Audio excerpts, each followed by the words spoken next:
Selamat siang semua Tuhan di rumah, di mana pada hari ini semua orang percaya di seluruh bumi boleh merayakan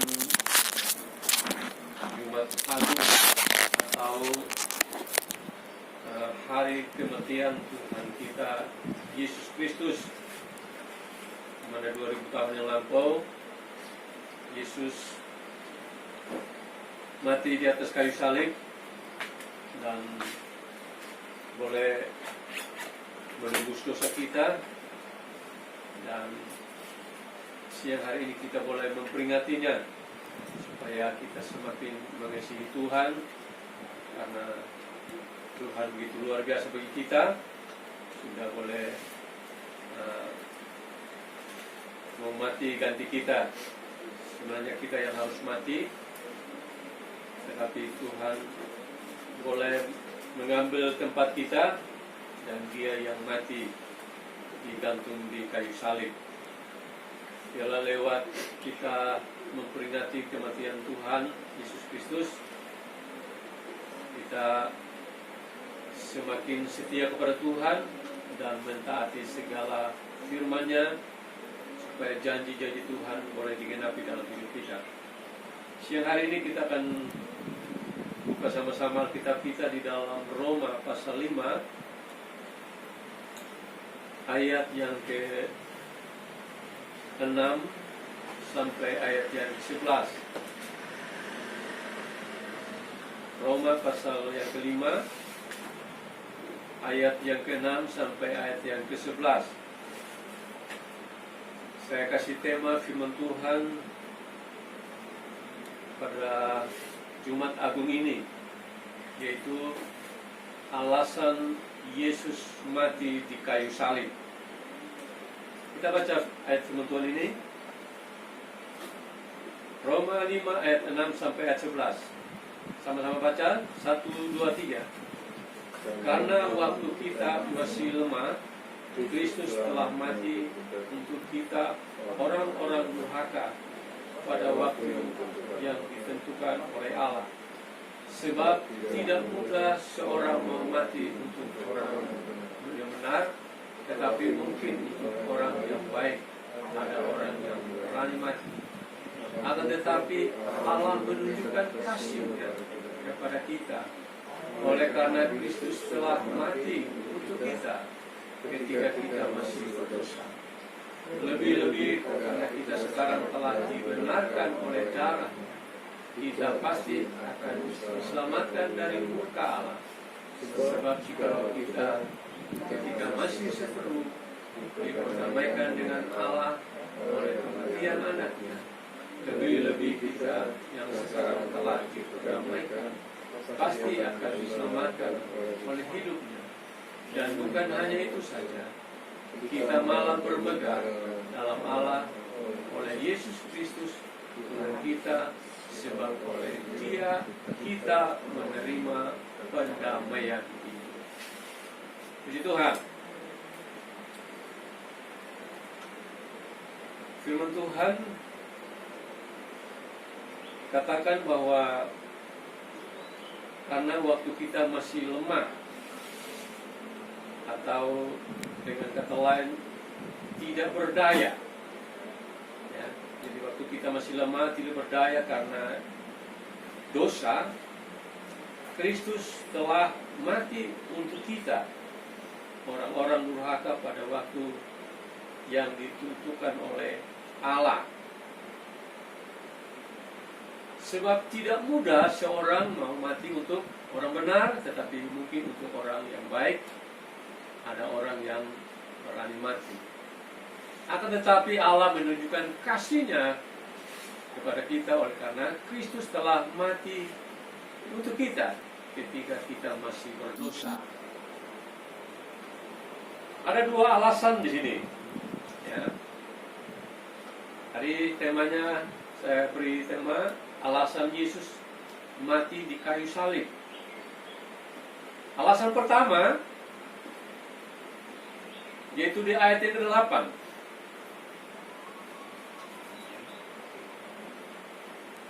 Alasan pertama Yesus mati di kayu salib adalah Allah menunjukkan kasih-Nya kepada kita manusia berdosa.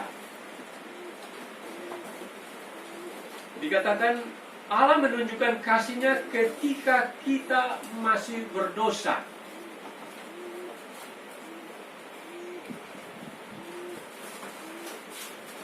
Jadi kematian Yesus alasannya karena Allah menunjukkan kasih-Nya kepada kita manusia yang berdosa. Kata Paulus, ketika kita masih berdosa, Yesus mau mati di kayu salib buat kita.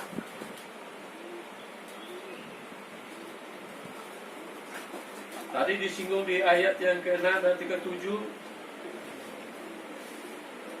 tidak mudah orang mati buat orang benar,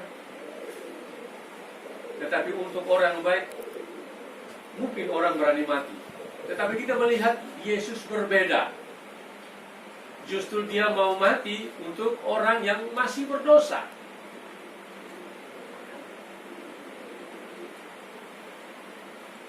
Inilah bedanya ya, manusia dengan Yesus. Kita tahu bahwa Yesus ini adalah Allah, dan Allah yang menjadi manusia.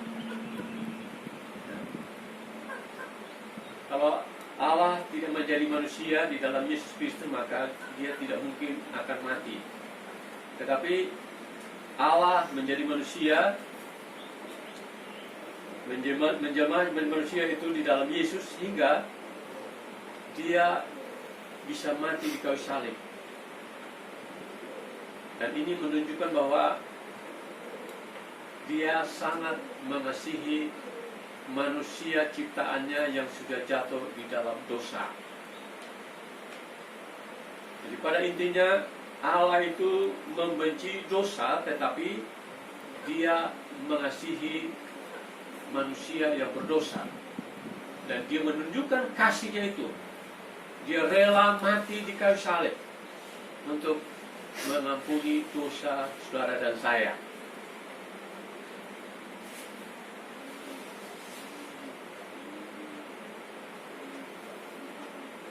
Di dalam Roma pasal yang ketiga, ayat 23 sampai ayat 25, firman Tuhan katakan bahwa karena semua orang telah berdosa dan telah hilang kemuliaan Allah.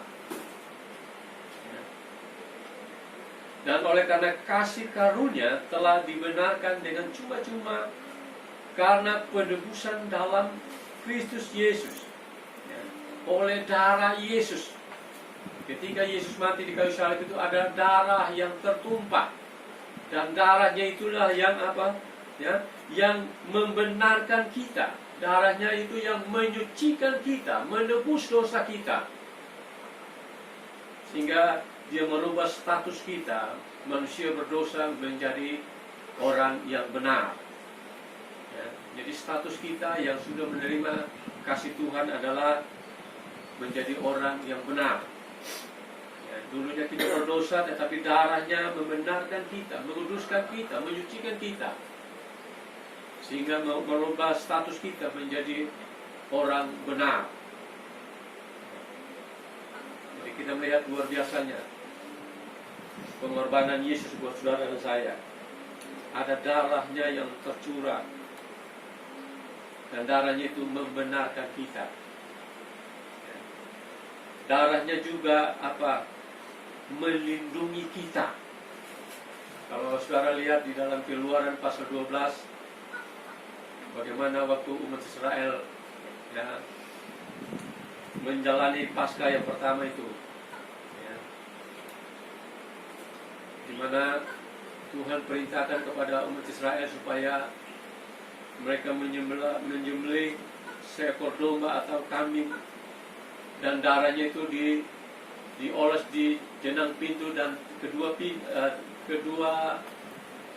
tiang pintu rumah itu, sehingga ketika malaikat lewat, kalau dia melihat ada tanda darah, maka malaikat tidak masuk untuk membinasakan anak-anak sulung umat Israel.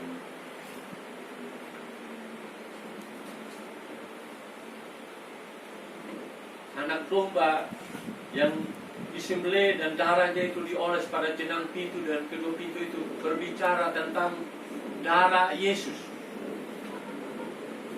Darah Yesus. Jadi umat Israel diperintahkan oleh Tuhan lewat Musa supaya mereka menyembelih seekor domba dan darahnya ditaruh, dioles di jenang pintu dan kedua pintu. Sehingga ketika malaikat itu lewat, ada tanda darah, maka dia tidak masuk untuk membinasakan anak-anak sulung umat Israel. Begitupun kita sebagai orang yang sudah terima Yesus sebagai Tuhan dan Juru Selamat dalam hidup kita, ada darah Kristus yang akan melindungi hidup kita, melindungi rumah tangga kita, melindungi segala aspek kehidupan kita. Sehingga tulah apapun, sakit penyakit apapun, bencana apapun tidak akan menimpa hidup kita. Kita bersyukur kita memiliki Tuhan yang luar biasa di dalam Yesus Kristus. Ya, dia sudah menunjukkan kasih-Nya kepada kita, sudah mengampuni dosa-dosa kita. Dia sudah membenarkan kita, dan darah-Nya itu akan melindungi kita selama kita ada di kolong langit ini. Yang ketiga, darah-Nya juga akan menyembuhkan kita. Memang Tuhan katakan bahwa oleh bilur-bilurnya kita sudah disembuhkan. Jadi itu alasan Yesus mati di kayu salib. Ya. Allah menunjukkan kasih-Nya kepada kita manusia yang berdosa. Alasan yang kedua, kita kembali ke dalam Roma pasal 5. Siang hari ini kita belajar dua alasan ini, ya. Alasan pertama, Allah menunjukkan kasih-Nya kepada kita manusia yang berdosa. Yang kedua,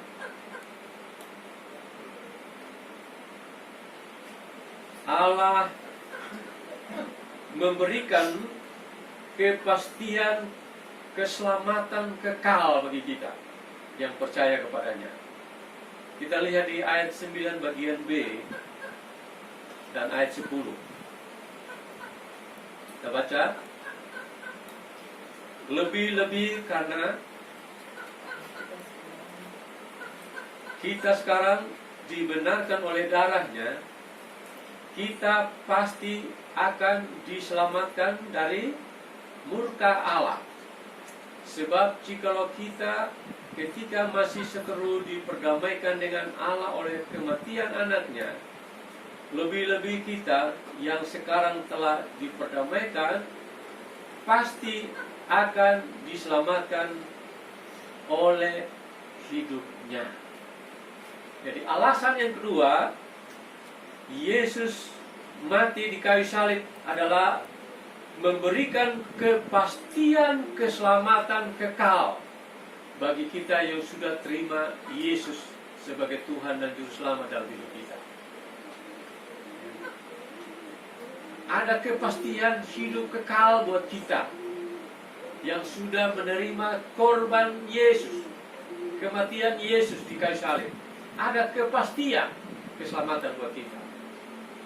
Jadi keselamatan di dalam Yesus tidak ada istilah mudah-mudahan, pasti. Amin. Kita pasti diselamatkan. Kita pasti beroleh hidup yang kekal bersama-sama dengan Yesus.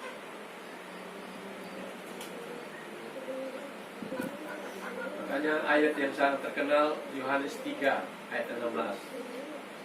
Karena begitu besar kasih Allah akan dunia, sehingga dikaruniakan anaknya yang tunggal, supaya barang siapa yang percaya kepadanya tidak binasa, melainkan beroleh hidup yang kekal. Jadi kita bersyukur Yesus mati menunjukkan kasih-Nya kepada kita, menebus dosa kita. Yang kedua, memberi kepastian keselamatan yang kekal buat kita yang sudah terima Yesus sebagai juru selamat dalam hidup kita. Kita baca juga di dalam 1 Yohanes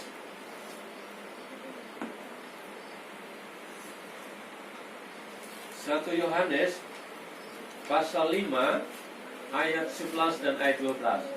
1 Yohanes pasal 5 ayat 11 dan 12. Dan inilah kesaksian itu, Allah telah mengaruniakan hidup yang kekal kepada kita. Kita ini adalah orang yang percaya kepada korban Yesus di atas kayu salib. Dan hidup itu ada di dalam anaknya, yaitu Yesus. Barang siapa memiliki anak, ia memiliki hidup. Barang siapa tidak memiliki anak, ia tidak memiliki hidup. Jadi orang yang tidak memiliki Yesus sebagai Tuhan dan Juru Selamat dalam hidupnya, dia tidak akan memiliki kepastian hidup yang kekal itu. Kisah Rasul pasal 4 ayat 12, di bawah kolong langit ini tidak ada nama lain yang memberikan keselamatan, hanya nama Yesus. Untuk itu saudara, keselamatan yang sudah Tuhan janjikan bagi kita ini, kita harus mempertahankannya. Jangan kita sia-siakan anugerah keselamatan yang Yesus sudah anugerahkan bagi kita. Kita terima keselamatan itu karena anugerah, tapi Yesus korbankan nyawanya. Ada darah yang tertumpah, Yesus harus mati. Untuk itu hargailah keselamatan yang Tuhan sudah anugerahkan bagi kita. Jangan kita jual keselamatan itu hanya karena hal-hal duniawi. Kita harus tetap mempertahankan keselamatan itu, karena kedatangan Yesus yang kedua kali semakin dekat. Kita lihat tanda-tandanya hari-hari ini. Banyak kejadian-kejadian yang sangat mengerikan, ya. Selain virus corona, di mana-mana terjadi kesusahan, kesesakan, penderitaan dan lain sebagainya. Jadi tanda-tanda kedatangan Yesus yang kedua kali semakin dekat, ya. Untuk pertahankan keselamatan itu, saudara. Jangan sia-siakan keselamatan itu. Coba kita buka Ibrani pasal 10. Ibrani pasal 10.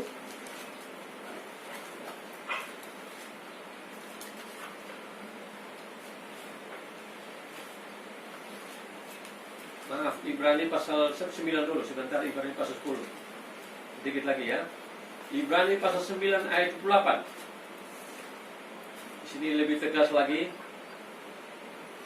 Ibrani pasal 9 ayat 28. Mari sama-sama baca. 1, 2, 3. Demikian pun Kristus hanya satu kali saja mengorbankan dirinya untuk menanggung dosa banyak orang, termasuk saudara dan saya, ya. Sesudah itu ia akan menyatakan dirinya sekali lagi. Ini berbicara tentang kedatangannya yang kedua kali, ya. Tanpa apa saudara? Menanggung dosa, ya.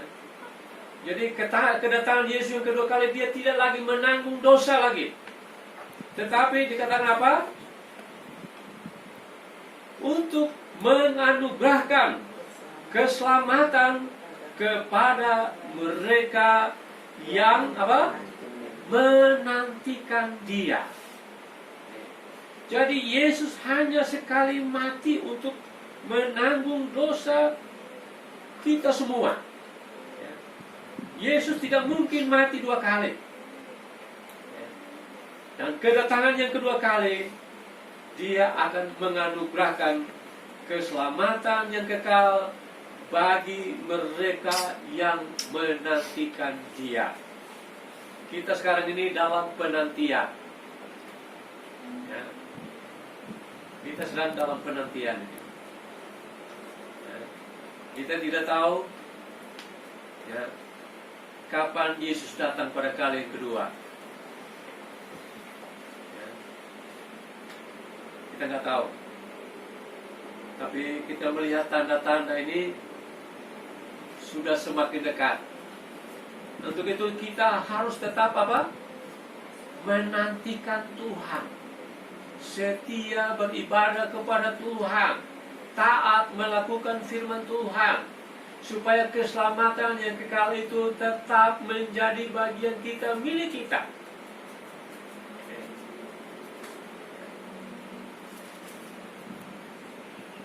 Ayat yang terakhir, Ibrani pasal 10.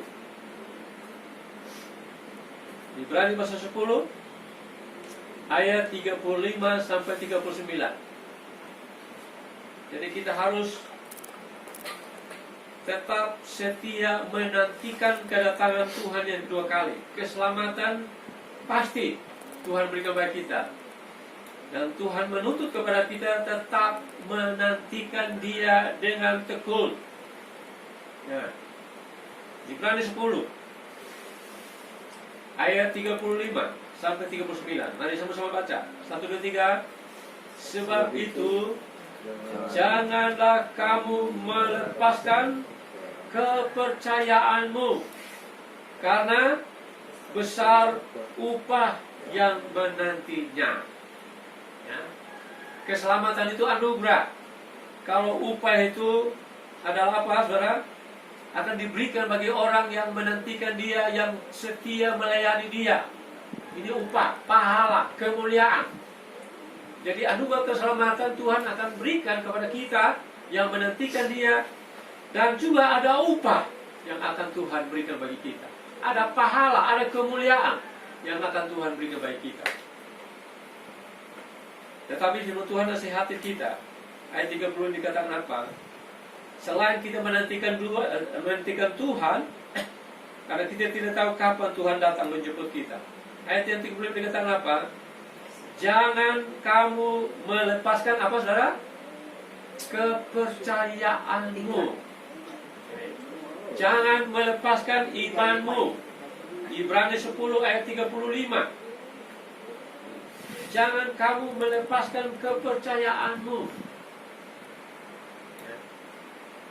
Menjelang kedatangan Tuhan yang kedua kali, ada banyak aniaya, penderitaan, kesesakan, sehingga banyak orang akan tidak tahan menderita dan akan melepaskan kepercayaannya. Tapi siang hari ini lewat kita memperingati Jumat Agung atau kematian Tuhan, Tuhan katakan apapun penderitaan yang kita alami nanti, jangan melepaskan kepercayaanmu, karena besar upah yang menanti kita. Ayat yang 36 kita baca lagi. Sebab kamu memerlukan apa? Ketekunan. Kita harus tekun sampai akhir hidup kita, supaya sesudah kamu melakukan kehendak Allah, kamu memperoleh apa yang dijanjikan itu. Sebab sedikit, bahkan sangat sedikit waktu lagi, dan Ia yang akan datang sudah akan ada tanpa menangguhkan kedatangannya. Tetapi orangku yang benar akan hidup oleh iman, dan apabila ia mengundurkan diri, maka aku tidak berkenan kepadanya. Jangan kita tergolong yang mengundurkan diri. Amin. Sekali menjadi anak Tuhan Yesus, tetap menjadi anak Tuhan Yesus. Maju terus. Walaupun banyak tantangan, persoalan, penderitaan, kita harus maju terus. Kita harus tetap tekun, pertahankan iman percaya kita. Ayat 39. Tetapi kita bukanlah orang-orang yang mengundurkan diri dan binasa, tetapi orang-orang yang percaya dan beroleh hidup dan kekal. Orang yang mengundurkan diri, firman Tuhan dengan tegas mengatakan bahwa apa? Akan apa? Akan binasa. Kiranya Roh Kudus menolong kita supaya firman yang kita dengar siang hari ini lewat Kita memperingati kematian Tuhan Yesus boleh menguatkan iman percaya kita, supaya kita terus maju di dalam Tuhan, bertekun di dalam Tuhan, mempertahankan iman percaya pengharapan kita pada Tuhan. Karena sedikit waktu lagi, kata firman Tuhan, Tuhan akan datang. Dan kalau kita tetap mempertahankan iman percaya kita pada Tuhan, maka kepastian keselamatan kekal itu menjadi bagian kita, dan upah besar Tuhan anugerahkan bagi saudara dan saya. Kiranya Tuhan Yesus memberkati kita. Kita tunduk kepala dan kita berdoa. Terima kasih Tuhan Yesus. Kami bersyukur siang hari ini kami boleh memperingati hari kematian-Mu 2000 tahun yang lampau. Engkau mati di kayu salib karena ada dua alasan. Yang pertama adalah Engkau menunjukkan kasih-Mu kepada kami manusia yang berdosa. Lewat kematian-Mu, lewat darah-Mu tercurah di atas kayu salib, Engkau membenarkan kami. Kami adalah orang berdosa, tetapi Engkau menganggap kami tidak berdosa, dan Engkau menganggap kami sudah benar di hadapan-Mu. Dan darah-Mu juga selain membenarkan kami, darah-Mu melindungi kami, hidup kami, rumah tangga kami, usaha pekerjaan kami, pelayanan kami, segala aspek kehidupan kami. Darah-Mu selalu melindungi kami. Darah-Mu juga sanggup menyembuhkan kami dari segala sakit penyakit kami, baik sakit penyakit secara jasmani rohani. Bilur-bilur-Mu, Engkau berjanji bahwa akan memulihkan kami, menyembuhkan kami. Alasan yang kedua, Engkau mati di kayu salib, yaitu memberikan kepastian keselamatan kekal bagi kami. Terima kasih Tuhan Yesus. Tidak ada Allah yang seperti Engkau yang memberi kepastian hidup kekal bagi kami. Hanya Engkau, lewat kematian-Mu, Engkau memberikan kepastian hidup kekal bagi kami. Untuk itu Yesus, kuatkan iman percaya kami ya Tuhan. Kami tetap bertekun menantikan Engkau. Kami tetap mempertahankan iman percaya kami kepada Engkau. Kami tetap setia kepada Engkau. Kami tidak undur ketika kami mengalami tantangan, ujian, penderitaan dalam hidup kami. Tapi kami tetap maju bersama dengan Engkau. Kami tetap setia kepada Engkau, sehingga keselamatan yang Engkau janjikan itu, upah besar yang Engkau janjikan itu, menjadi bagian kami dalam kemuliaan-Mu untuk selama-lamanya. Terima kasih Tuhan Yesus. Tilik semua jemaat Tuhan yang ada di rumah, apapun problema masalah mereka, siang hari ini hamba berdoa kepada-Mu di dalam nama Yesus. Tuhan pulihkan mereka, Tuhan sembuhkan yang sakit, Tuhan berkati yang berkekurangan, Tuhan berikan pekerjaan yang hilang pekerjaan, Tuhan memberkati yang sudah punya pekerjaan, sehingga semua boleh mengalami berkat-berkat Tuhan. Tetap setia kepada Engkau ya Tuhan. Terima kasih Tuhan Yesus. Terima kasih Tuhan. Dan pujilah nama-Mu. Inilah doa dan permohonan kami percaya Tuhan mendengar dan menjawabnya. Berkati bangsa dan negara kami Indonesia, berkati pemerintah kami, sehingga Tuhan Yesus, virus corona yang sampai saat ini masih melanda bangsa kami ini boleh dilalukan di dalam nama Yesus, sehingga bangsa kami boleh diberkati, dipulihkan, dibebaskan dari virus corona ini. Nama Tuhan saja ditinggikan, dipermuliakan untuk selama-lamanya. Terpujilah nama-Mu. Dalam nama Yesus kami sudah berdoa dan mengucap syukur. Haleluya. Selamat Jumat Agung. Tuhan memberkati.